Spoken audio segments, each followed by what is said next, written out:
L'échiquier international, soyez les bienvenus. Il est venu, il a vu, il a renversé la table de l'ordre du monde qui, Donald Trump, depuis qu'il est élu, pas un jour ne passe sans une sortie médiatique avec fracas qui donne, il faut le dire, du grain à moudre à de nombreux analystes. Rebaptisé le golfe du Mexique, son projet d'évacuation pour les Razaouis, tenter d'occuper le Groenland ou le Canada, Trump dans le texte, sans oublier bien sûr cette algarade avec Volodymyr Zelensky au sein du bureau ovale de la Maison-Blanche. On s'est peut-être empressé de dire que c'était un numéro de communication, mais n'empêche que l'Ukrainien a été traité comme un malpropre et que les Américains n'ont toujours pas rétabli l'aide financière et militaire à l'endroit de l'Ukraine décidée le 4 mars dernier. Que surtout, cette scène a donné moult inquiétudes aux élites politiques européennes.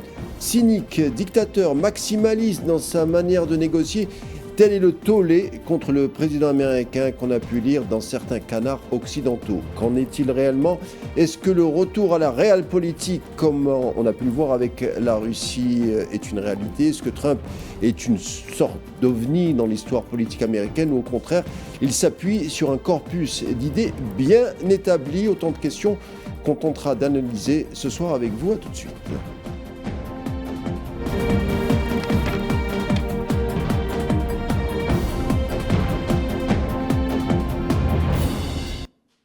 On disait où situer donc Donald Trump dans la pensée politique américaine, même dans la pensée mondiale. Alors le monde selon Trump, telle est la thématique de l'émission du jour à travers ses sorties sur plusieurs dossiers, on va en parler. Mais déjà durant sa campagne présidentielle qui a été très violente contre les démocrates, on a eu un court aperçu, sans oublier son premier mandat de quoi Trump était le nom. On va en parler ce soir avec Cherif Driss, professeur en sciences politiques, politologue. Bienvenue, merci d'avoir été des nôtres. Je vous en prie. Alors, le monde selon Trump, avec ce slogan qu'on a entendu durant la campagne présidentielle, « Make America Great Again », qui a été, je crois, inspiré d'une campagne de Ronald Reagan. Alors, dites-nous déjà comment situer ce slogan et qu'est-ce qu'il y a derrière ce slogan? En fait, un slogan, il est soigneusement choisi dans toute campagne électorale, notamment lorsqu'il s'agit d'une campagne pour les élections présidentielles. Et le fait de choisir un tel slogan, cela renseigne un petit peu d'une certaine ambition de grandeur. Mais aussi, il renseigne d'une certaine déception. Quand on dit « great again », c'est-à-dire que « grand de nouveau », cela suppose que pour Trump et pour toute l'équipe qui est derrière, c'est que les démocrates ont rabaissé, si vous voulez, le statut des États-Unis à l'échelle mondiale. Donc il y a un petit peu cette vision un petit peu, si vous voulez, impérialiste, cette vision, si vous voulez, de grandeur, cette vision un peu triomphaliste.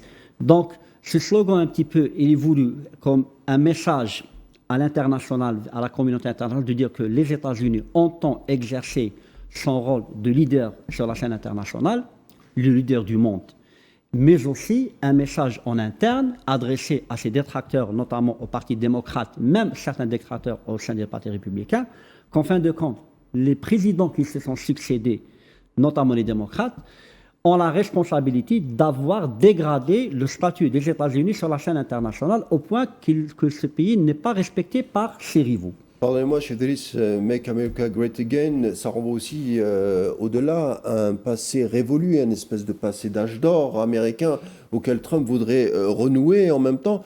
C'est ambigu parce qu'il y a aussi une volonté peut-être de conquête, en tout cas de succès, d'exportation de l'idée américaine. C'est aussi sur ces deux tableaux que l'ambiguïté joue par rapport à ce slogan. Non, enfin, c'est-à-dire que ce n'est pas une question d'ambiguïté dans la mesure où le slogan, il y a un contenu, mais je sais un contenant, la façon de le mettre en scène. Pour le contenu, c'est qu'il y a toujours un principe intangible dans la politique étrangère américaine, qui est une politique mondiale à vision globaliste. Et que tous les présidents, notamment les républicains, ont à cœur de cette idée plutôt de faire des États-Unis le pôle ou le centre de relations internationales, le centre du monde. Il en est de même pour les démocrates. À cette différence que les républicains ont tendance parfois à être plus agressifs, c'est-à-dire à être plus agressifs, parfois à être plus directs dans leur façon de gouverner le monde, même si parfois pas on le reproche, mais on met à leur crédit qu'ils sont moins belliqueux que les démocrates. Quand on voit l'histoire des États-Unis, les guerres et les campagnes militaires menées, c'est des présidents démocrates. Et c'est vrai qu'il y a eu l'intervention militaire, les deux Bush, père et fils, mais généralement on dit que les républicains essayent un petit peu de ne pas trop être militaristes, à part la période de ce qu'on appelle les néoconservateurs. Trump, il veut rester dans le clou de cet esprit, c'est-à-dire de redorer la grandeur des États-Unis, mais en étant moins belliqueux, c'est-à-dire moins militariste, c'est-à-dire que l'engagement des États-Unis ou la restauration du leadership américain sur la scène internationale se fera par d'autres canaux. Great again, peut-être par une certaine domination économique. Vous le placeriez où, Donald Trump? Conservateur, libéral, libertarien, protectionnisme, tout en même temps, un peu de tout. Qu'est-ce qu'il est? Dans quelle catégorie vous le placeriez? Alors là, il y a l'homme politique, il y a la personne. La personne, c'est que Trump, il est issu d'une famille très bourgeoise. On l'a toujours reproché d'être quelqu'un de riche et il se vante, il ne s'en est jamais caché. Le succès. C'est le succès, c'est un homme d'affaires, ce qu'on appelle c'est le succès américain, c'est l'entrepreneur aguerri, audacieux, qui n'a peur de rien. L'entrepreneur qui a subi beaucoup de banqueroute aussi. Hein. Tout à fait. C'est-à-dire que l'archétype, plutôt le profil de l'Américain qui croit en ses rêves, qui croit en ses chances et qui n'abandonne jamais.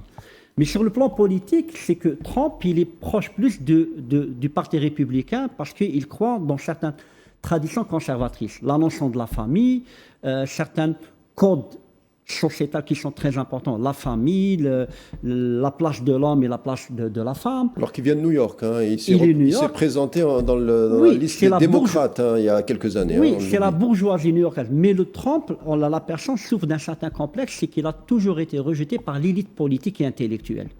On lui reprochait de quelqu'un de courir uniquement derrière l'argent. Il n'a pas de substance, il n'a pas de colonne vertébrale politique. On va dire que sur le plan politique, ce n'est pas quelqu'un d'aguerri, ce n'est pas vraiment un politicien professionnel et tout.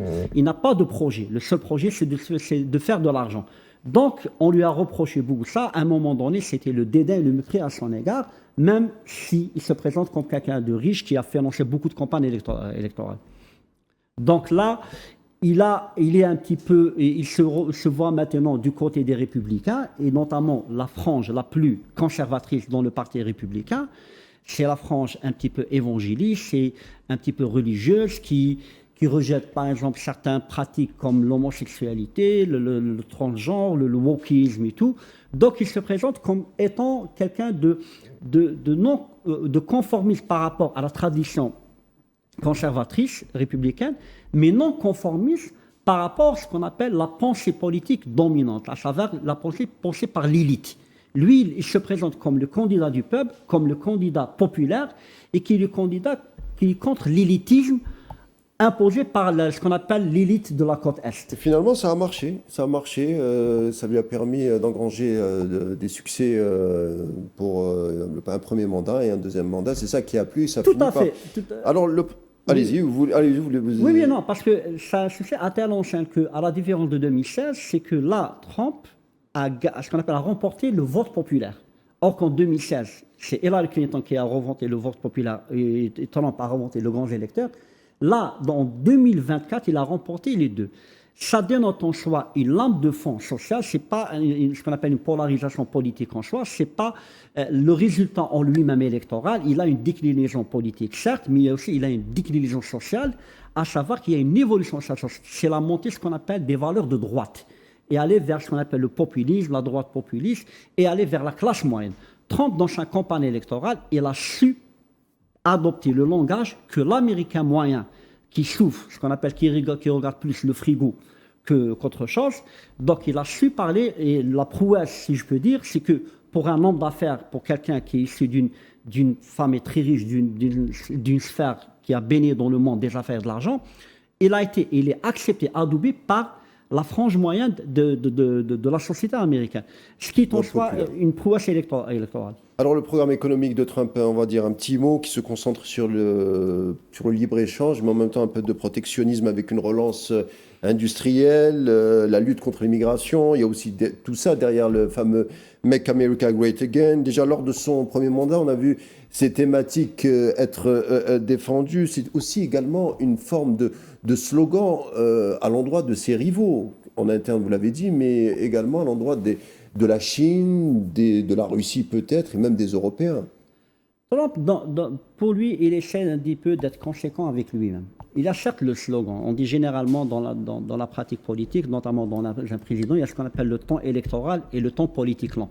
Il y a le candidat et il y a le président. Et c'est vrai qu'à un moment donné, un candidat, il fait des promesses, il fait des engagements, mais étant une fois élu, donc sa façon de faire sera, on va dire, va être modifiée.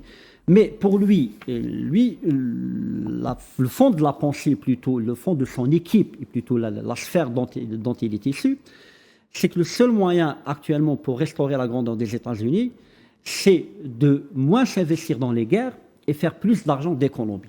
Donc pour lui, ses rivaux, ce n'est pas des rivaux militaires, mais plutôt c'est des rivaux économiques. Commerciaux. C'est des rivaux commerciaux. Et dans le cas d'espèce, il cible en priorité la Chine.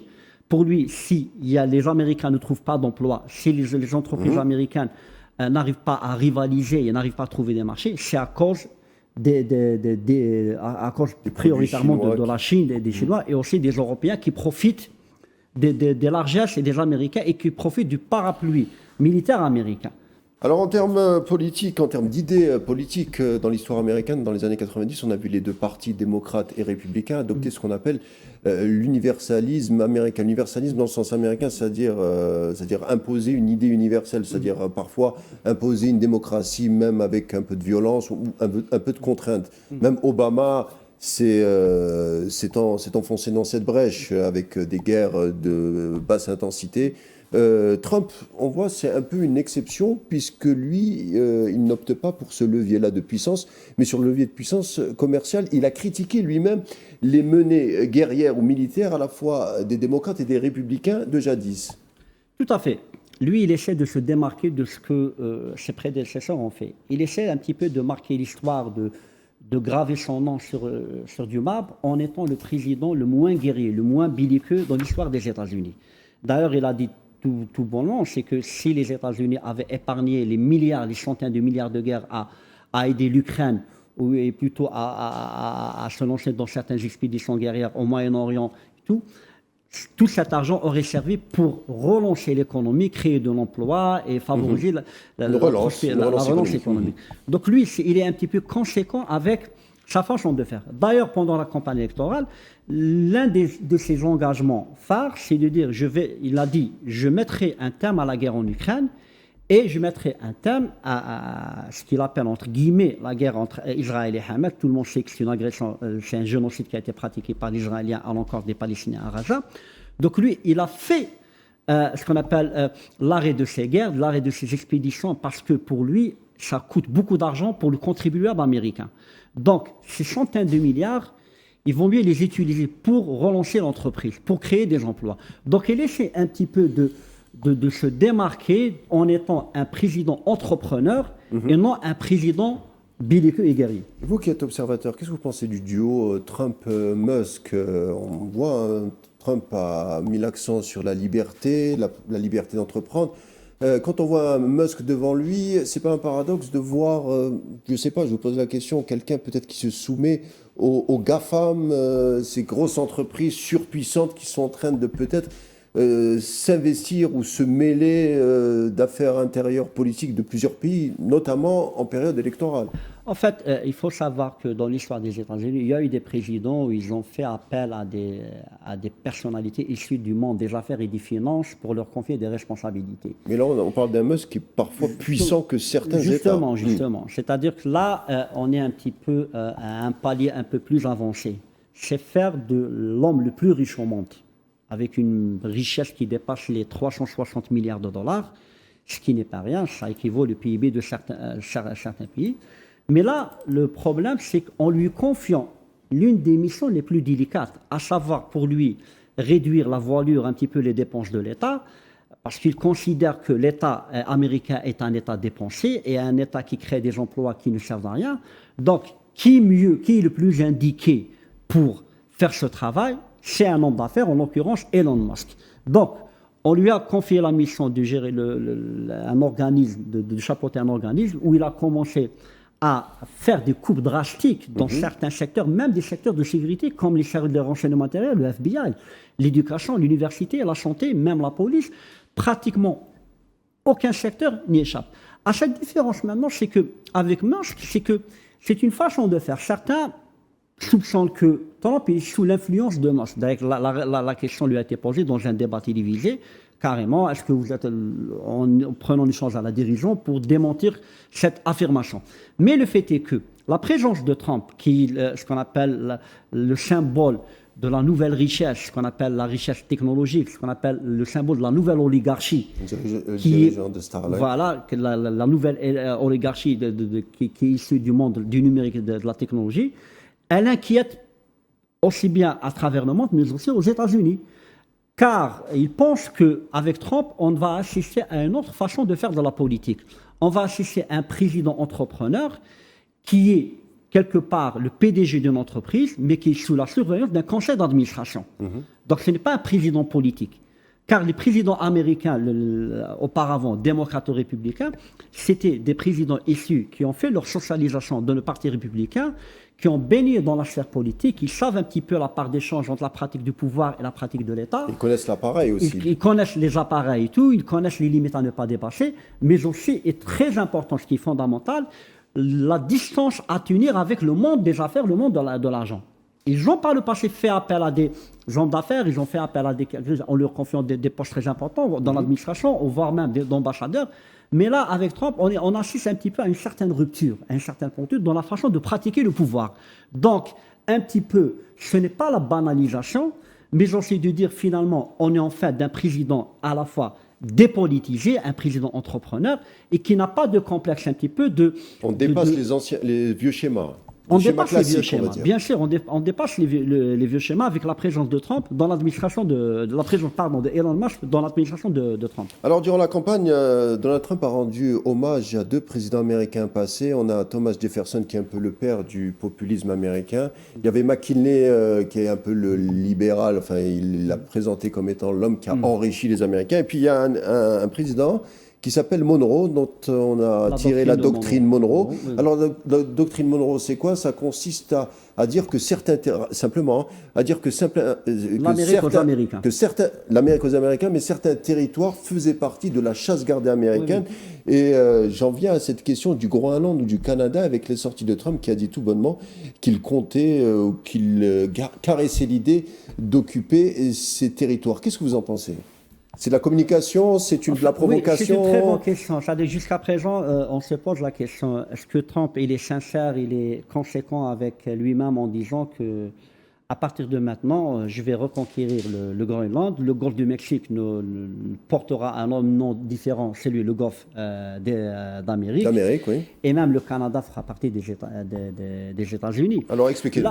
Là c'est vrai que à mon sens, aucun président ne l'a fait auparavant. Parce que avant, les présidents américains, ils faisaient la part des choses entre ce qu'on appelle le candidat et le président, qui est un président qui est à la fois une fonction et qui, avec tout ce qui implique le mot président comme charge à la fois politique, symbolique et émotionnelle, donc il se gardait un petit peu de ménager un petit peu de susceptibilité, à la fois en interne et en externe.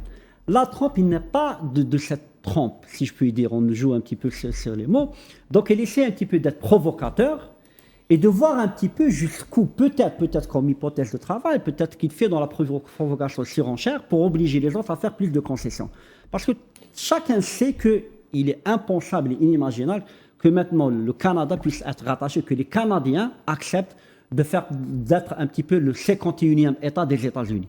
Donc, alors, quand on a travaillé sur cette émission, on a vu que le Canada, c'était une volonté peut-être, il y a une supposition, d'humilier Trudeau. Et d'ailleurs, ça a fini par marcher, puisque Trudeau, il a démissionné. Il a été remplacé par Mark Carney, qui est gouverneur de la Banque du Canada. Oui, mais il a précipité son départ. Il a été remplacé par Mark Carney, qui est un gouverneur de la Banque du Canada et aussi un ancien de Goldman Sachs. Donc le Canada, c'est un peu à part, c'est peut-être une forme de communication. Mais le Groenland a toujours été un territoire stratégique pour les États-Unis. Ça fait partie de la route transatlantique. Mais aussi, il y a les Chinois qui s'intéressent depuis une dizaine d'années, une quinzaine d'années au Groenland. Les Danois et tout. Donc c'est une manière aussi de peut-être pas placer sur le même piédestal le Canada et le Groenland. Le Groenland, c'est plus sérieux que le Canada. C'est pour dire que dans cette sortie de communication, il y a du sérieux quand même chez Trump. Dans certains segments, dans certains secteurs, il y a du sérieux. Il faut le prendre au mot. Ce n'est pas du bluff, ce n'est pas un petit peu de la mise en scène de quelque chose comme ça. Mais par exemple, pour le Canada, à mon sens, peut-être hypothèse de ma part, c'est un peu de la surenchère, un peu une façon d'amener les Canadiens, de les presser, de les obliger à faire des concessions. Pour le Groenland, il me semble, parce que le Groenland, ça a toujours été une ambition américaine. Mais à la différence que maintenant, Trump veut faire les choses, veut hâter les choses, veut être celui qui ose. Parce que Trump, pour lui, notamment Obama, Biden, c'est des présidents frileux, c'est des présidents hésitants qui ne sont pas courageux. Donc, pour lui, il s'est engagé avec les Américains d'être le président qui sera différent, le président tranchant, décisif, et quand il s'engage à faire quelque chose, il le fera. Et là, pour le Groenland, je pense qu'il y a, comme vous l'avez si bien dit, il y a un peu du sérieux, et parce qu'il y va un petit peu des intérêts stratégiques américains, mais la partie ne sera pas des plus légers, parce que dans le jeu, il y a les Chinois, il y a les Russes, il y a les Danois. Je pense qu'il faut s'attendre à ce qu'il y ait une coalition anti-américaine par rapport au Groenland. Alors, on reste un peu dans les idées politiques américaines. On a eu, durant la guerre froide, en 1947, il y a un diplomate qui s'appelait George Kennan. George Kennan qui a parlé du containment en parlant de l'Union soviétique. Oui. Est-ce qu'on peut voir, on le voit, peut-être les signes de ce projet, de cette doctrine, s'articuler à l'endroit de la Chine ou de la Russie ? Parce que malgré tout, c'est un communicant, Trump certes, mais il est obligé de prendre en compte les bases de la géopolitique américaine. Il sait que ses rivaux sont la Russie et les États-Unis, non, la Russie et la Chine. C'est-à-dire qu'à l'échelle des États, ce qu'on appelle une hiérarchie des puissances. Il y a les superpuissances, les grandes, les moyennes et les petites. Certains même ont inventé le concept d'hyperpuissance. Les États-Unis, ils ont une vision géopolitique, ils ont une vision globale. Pour eux, la politique, ce n'est pas une politique étrangère, c'est une politique mondiale. Et le point nodal, si vous voulez, le principe intangible, c'est le leadership mondial. Donc, on parle un petit peu de l'Eurasie, de l'Asie comme étant, l'Eurasie et l'Asie notamment comme étant le cœur de la géopolitique mondiale. Qui était le Moyen-Orient hier. Hein. Oui, et il est clair maintenant que pour Trump, et notamment les partis républicains, l'aile la plus conservatrice, c'est que le rival maintenant, c'est plus la Chine et moins la Russie. Donc, le paradoxe, c'était pendant la guerre froide, pour endiguer l'URSS, il fallait se rapprocher avec la Chine. C'était la doctrine un peu Nixon et Kissinger. Maintenant, il fait le contraire. Il fait le contraire. Maintenant, il essaie de se rabibocher, de rétablir les relations, un petit peu de recoller les morceaux, comme il l'appelle, et limiter, plutôt corriger la trajectoire par rapport à ce qui a été fait par Biden, se rapprocher de la Russie, en espérant contenir la Chine. Pour lui, pour l'administration Trump, parce qu'il ne faut pas voir uniquement la personne de Trump, il faut voir toute l'idée, l'équipe qui est derrière et toute la pensée qui véhicule cette politique étrangère, cette politique mondiale, c'est de dire finalement que ce qui menace le projet américain de restaurer le leadership mondial, la grandeur des États-Unis, c'est la Chine. Alors, dernière question, Chivderis. Rapidement, on l'a vu, l'aide suspendue à l'Ukraine a été effective rapidement, mais on a vu que l'aide à l'endroit de l'entité sioniste a continué, alors que c'est avec des armes américaines, des financements américains, que l'entité sioniste a commis son génocide. Où placer Trump par rapport au sionisme ? Trump, tous les présidents américains se disent qu'ils sont sionistes. C'est-à-dire qu'ils soient démocrates ou républicains, aucun candidat ne pourra espérer être élu président des États-Unis s'il n'affiche pas sa loyauté, son allégeance vers Israël, notamment le projet sioniste. On sermente allégeance, on dira. Oui, tout à fait. D'ailleurs, il l'a toujours dit, il a toujours affiché sa proximité, et d'autant plus qu'actuellement, l'administration Trump, ce qu'on appelle l'équipe qui pense la politique moyen-orientale de Trump, et notamment la politique vis-à-vis d'Israël-Palestine, c'est la frange la plus sioniste. Il faut se rappeler qu'il y a juste une indication. L'ambassadeur David Friedman, l'ambassadeur qui était en Israël, c'est l'architecte des accords d'Abraham, qui étaient plus sionistes que certains juifs. Donc là, il ne faut pas s'étonner de voir... Et peut-être ça sera la thématique d'une autre émission. Chevrilis, merci d'avoir été avec nous, politologue à l'école du journalisme. On vous dit à bientôt, on fera d'autres émissions, je l'espère. Portez-vous bien. L'échiquier international arrive à sa fin. Merci de l'avoir suivi. Bonne suite des programmes sur L24 News et bonne soirée.